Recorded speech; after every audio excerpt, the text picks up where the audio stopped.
A wise parent once said that before he had children, he had 6 theories about how to become a good parent. But after he had 6 children, he had no theories anymore. The truth is, parenting is not an easy task. In fact, the Australian Education Department just recently said parents have to go back to school. You know, in the modern world, most parents, both husband and wife, have to go to work. So they often leave the children with the grandparent and with the nannies. And this makes the situation a little bit harder. The truth is there is a lot of confusion about how to become a good parent. Every parent wants the children to become successful in the future. They want them to be kind and compassionate, and they want them to be happy also. So right now there are many experts, talking about parenting. There are many psychologists, there are many tapes and books available. And the result is, it is very confusing for most parents. Let me try to make it simplified for you about how to become an excellent parent. In our previous videos, we talk about the natural law of success.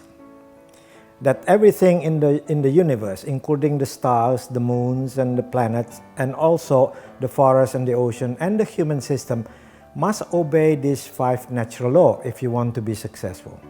So parenting is not different. A family is just a living system, and to be a good family with good children, we have to follow these 5 natural laws. Let me just refresh what this 5 natural law is. Number 1, that a living system must continue to improve itself, must continue to change. Number 2, as it changes, it becomes more complicated and more different. Number 3, all the differences must work together as one. And number 4, in order to maintain the unity, it must self-regulate itself. Every member must be able to self-regulate themselves. And number 5, in order to be successful and continue to sustain itself, the living system must be able to expand. This is not different than parenting. So how can we become a good parent, and how can we develop good children? Let's look at the 5 natural laws, the 5 principles one by one. Change. What it means is that to be a good parent, we have to change as our children change. Our children are not the same, they change continually. Parents must not treat the 12-year-old son and daughter as if they were still 3-year-old. And in fact, many parents did that, many parents does that. And when the children, the son and daughter, become 17, 18 years old, parents must change also. They must not treat the teenage children like they were a 12-year-old or 3-year-old. And because if we do that, we will fail as a parent, and we will cause our children to suffer also. Number 2 is differentiation. So it means that our children is different than us. We must not try to make them to be like us. If they want to be like us by choice, that's fine. But if they want to have a different profession than us, we should allow them to do that. We should give them freedom to do that. And we must not treat all our children the same, right? Our children are different in the age. Some are older than others, some are girls, some are boys. We have to respect their differences. Number 3 is very important, that unity. And in order to raise a good children, there must be unity, there must be harmony in the family. One of the best advice to give parents is to say, in order to rate the best education that we can give to our children is for fathers to love their mothers more.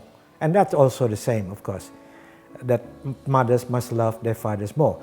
If there is love in the family, the children will grow strong. Remember what we said in previous video. Everything that is good, everything that are harmonious, and everything that are creative must come from love.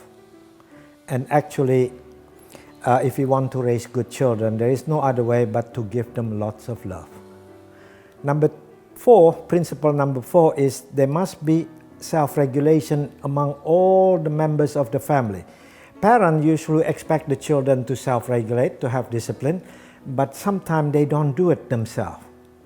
It means that we want to raise our children to be good, to be compassionate, to be honest. We have to do the same, because children tend to follow what we do, not what we say. So if with what we say is conflict what we do, children tend to copy what we do. Principle number 5 is that in order to make children successful, we have to expand.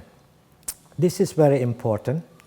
Often parents love to do the big thing, like send them to good school and give them the proper textbook and computers and so on. But often they fail to do the small things.